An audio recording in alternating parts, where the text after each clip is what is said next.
Hari Om, Bhagavad Gita, Chapter 5, Verse 18. Sannyasa Yoga, Path of Renunciation.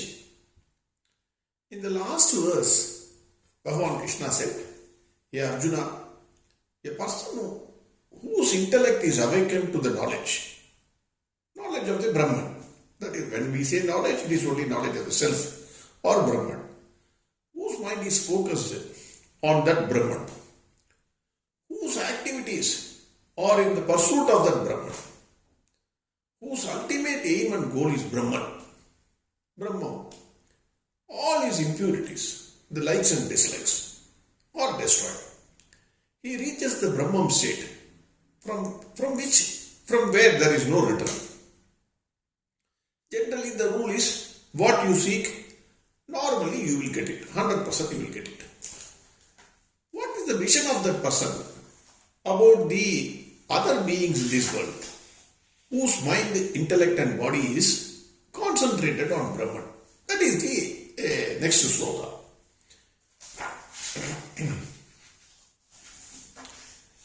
Vidya Vinaya Sampanne Brahmane Gavihastini Shuni Chaiva Swapakecha Pandita Samadarshinaram. This is a very, very important verse, very excellent verse in this chapter 5. Even though every verse is very interesting and important, this verse is little more interesting. Normally, education leads to knowledge in any field, whether it is physics, chemistry, biology, maths, any field you take. Education leads to knowledge. Knowledge must lead a person to humility or humbleness. Famously, when you start reading only, you will know how little you know and how much you know. Any field, even you go to the expert in any field, he knows extremely little. It is not that he is extremely knowledgeable. He is knowledgeable as far as compared to us, actually he is knowledgeable. But in this field, whatever he has studied is very little. So, normally, a really erudite scholar, he will get humbleness the more he reads. The Tamil poet Avaya says, "Katrathu kaiman alavu, kalladadu ulagalavu." என்று உற்ற களமடைந்தை ஓதுகின்றாள். மெத்த வெறும் பந்தயம் கூற வேண்டாம், புலவீர் எறும்பு தன் கையால் எஞ்சான். Very, very extremely, this song has to be relished. கற்றது கைமண் அளவு, கல்லாதது உலகளவு. That means the entire earth is composed of sand. Don't think only 30% is earth and 70% is ocean. Even under the ocean there is sand. Consider the knowledge as the entire earth. Katrathu kaiman alavu. What you have learnt is out of that earth, the big earth, only a handful of knowledge you have. Kalladadu ulagalavu.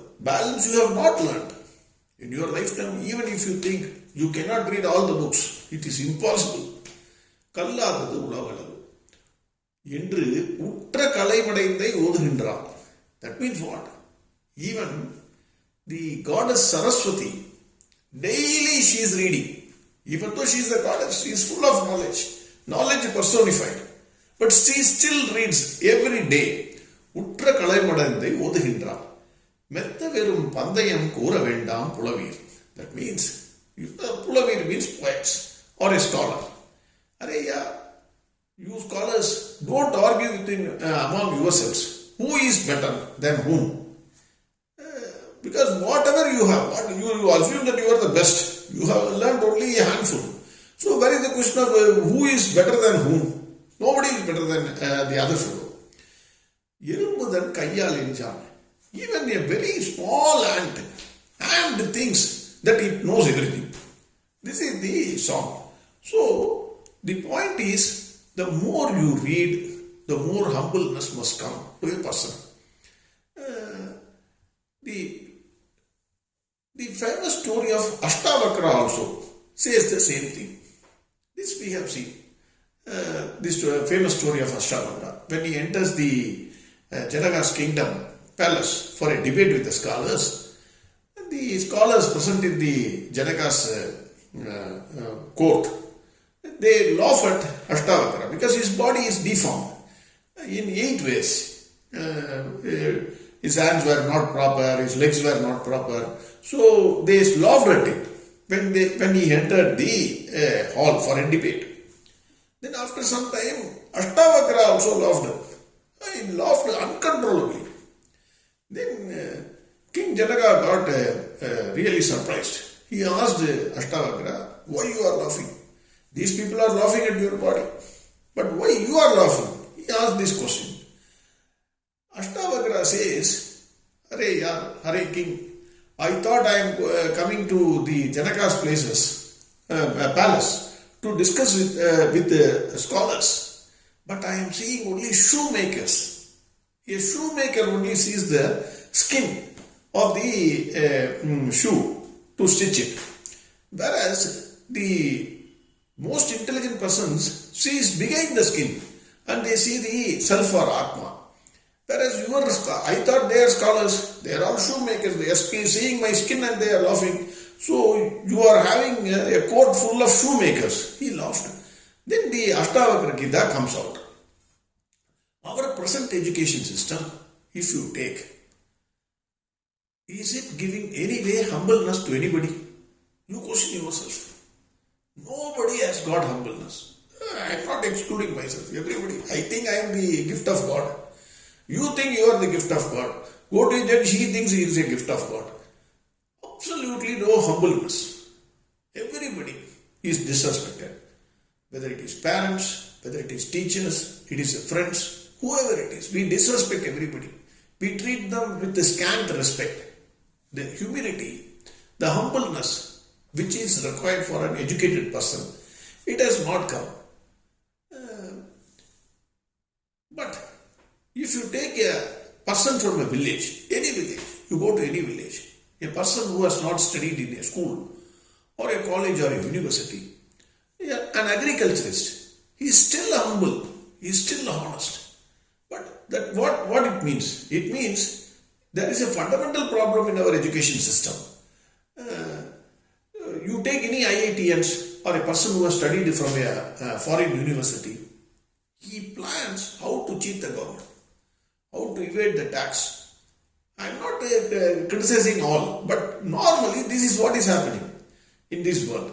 Everybody whom we say are highly qualified, if you see, they are cheating the government or the public in one way or the other.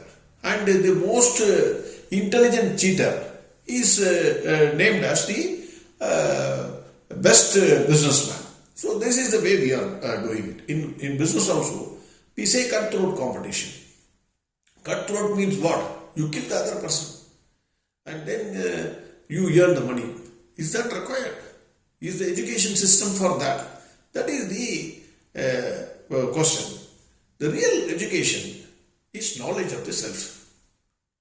Other knowledge, because that is the fundamental. Without the presence of self, you are a dead body. We know nothing about self and we still die. We try to earn money by studying some degree or something, and then we lead our life and then die. Whereas the basic foundation, why you are existing in this world, because of the presence of self. We know nothing about that self. The knowledge about the self destroys what is the difference and spreads the love. Because if you see, when you go and study all the other subjects, the main aim is to earn more money. And everywhere we find difference. This fellow is a different fellow. He is a black, I am white. He belongs to this religion. I belong to some other religion. I am rich, he is poor. I am educated, he is not that much educated, etc. etc. Difference is only coming out if we go for other studies. Whereas the study of self, it finds a unity between the other people. I have the same self, That is why I am alive. The other fellows are also having the same self. That is why they are also alive. So what happens is, the study about the self unites you with all the other people and the beings. Whereas the study about other than self subjects, what happens is, it differentiates and creates disputes. So here Bhagavan says, Vidya Vinaya Sampanne, the knowledge leads to humbleness. Vidya Vinaya Sampanne. The knowledge must naturally lead a person to humbleness, because he knows whatever he has learned, he is very, very little. Then Bhagavan says, Brahmane, Gavi, Hastini, Shuni Chaiva, Swabhagecha, Panditas, Samadarshinaha. Why? Because a Pandita, a learned scholar, he knows, we said, without the self, everybody is a dead person. He sees the same self in a Brahman, that is most intelligent person. If you don't take it as suppose you born in the family of Brahmins, no, that is not the case. Most intelligent person, Brahman. So in him also there is a self. Gavi, that is cow. Hastini, elephant. Shuni Chaiva, that is dog. Swabhagecha, even the dog eater. Whoever it is, whatever is the being, even an ant, you take a bird, anything, there is the presence of self. The Pandita sees not the names and forms, he sees only the presence of self in everywhere. So generally, a man is a thinking animal. A man without thinking is completely an animal. So that is why the word Brahmin is used for a man who is having a thinking capacity. The other animals, if a man is not thinking, intelligently discriminating, then he becomes one among the other animals. That is why first he says man with intelligent thinking, then all the animals, including the man without thinking, and the dog eater means you can take him as a terrorist kind of a person. Generally it is said that who eats a dog? People generally don't eat dog. All the other animals they may eat, but not dog. Here it is said a dog eater, that is, he is a chandala kind of a person. But whoever it is, the scholar, the learned Pandit, he sees only the presence of self. It is only the play of God. The names and forms are different, but the self in me is a self in all. All of us are working only because of the presence of self. This is what the wise person is seeing. The Paramacharya of Kanchi Kamakodi says that knowledge which does not remove ahankara leads to destruction of a person. This is more so in the case of those who read scriptures and Vedas. Suppose I am reading daily Bhagavad Gita, then I will get I am the greatest person. I read Bhagavad Gita, I give lectures. That kind of thinking will come more in case of persons who read Vedas and Puranas or Bhagavad Gita or Bhagavata, whatever it is. So he says you have to be extremely careful than the other persons in the field. The doctor in physics, let us say, you should be more careful than that person. Because he says, most of these people, those who read the scriptures or Vedas, outwardly they will look humble, but inwardly they have a ego like Himalayas. They have so much ego. That is what Paramacharya says. Paramacharya quotes Taimana Swami, who said, Kallada Bergale, Nallavargal Nallavargal. Katrum Arivillada என் கர்மத்தை என் சொல்வேன். என் கர்மத்தை என் சொல்வேன். That is what Taimana Swami says, கல்லாத பேர்களே நல்லவர்கள் நல்லவர்கள். He says twice. One who has not studied is the honest person, is a good person. கல்லாத பேர்களே நல்லவர்கள் நல்லவர்கள். He says twice. Because an educated person, normally because of his ego, he has so much ego that he is so educated, he becomes a bad man. Whereas an uneducated person, that is what I said a few minutes back, that if you go to a village, a person, an agriculturist, still remains honest. Whereas the educated person always plans to cheat, how to cheat the public or the government. So, கல்லாதவர்களே நல்லவர்கள் நல்லவர்கள் கற்றும் அறிவில்லாத என் கண்மத்தை என் சொல்வேன். கற்றும் அறிவில்லாத, even if you are educated, you are so egoistic. Then what can I say about this? That is what Taimada Swami is saying. This has been quoted by Paramacharya. Another instance we can see is Adi Shankaracharya, when he went for taking bath in the Ganges, a Chandala with 4 dogs, that is a dog eater, you can say dog eater, with 4 dogs came in front of him. Then his disciples asked that Chandala to move away. You give way to Adi Shankaracharya. Then that Chandala asked the following questions to Adi Shankaracharya. Very, very interesting. He says, the Chandala is asking, by saying move away, do you wish to move matter from matter, or you mean to separate spirit from the spirit? You have established that the absolute is everywhere, in you and me, and yet you want me to get away from you as if I were different. Is it this body built up of food that you wish to keep at a distance from that body, which is also built up of food? Or do you wish to separate pure awareness, which is present here, from the same awareness present there? This is the first question.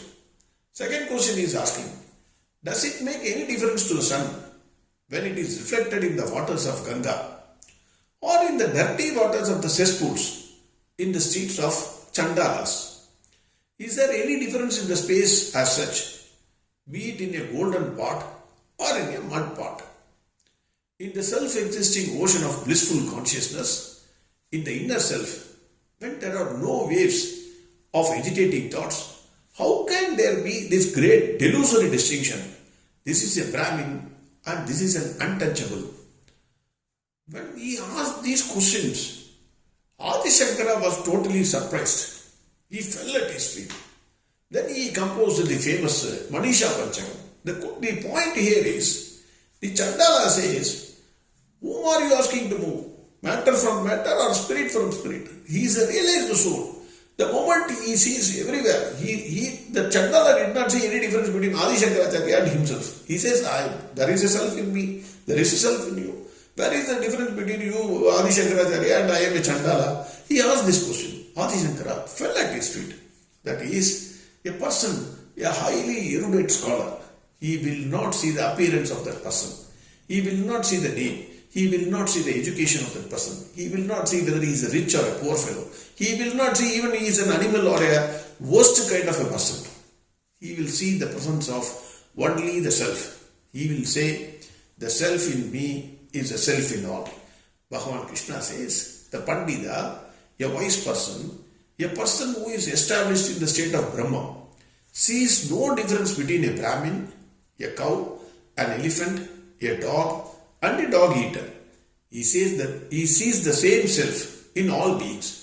The differentiating factor, that is names and forms, totally disappears and he sees the only self, nothing else. That is what he is saying in verse 18. Again the verse. Vidya Vinaya Sampannem Brahmane Gavihasthinim Shuni Chaiva Swabhagecha Pandita Samadarshinagham. Next verse we will see tomorrow. Harigom Sarvam Krishnarpnamastu. Narayana Narayana Narayana Narayana Narayana Narayana Narayana Narayana Narayana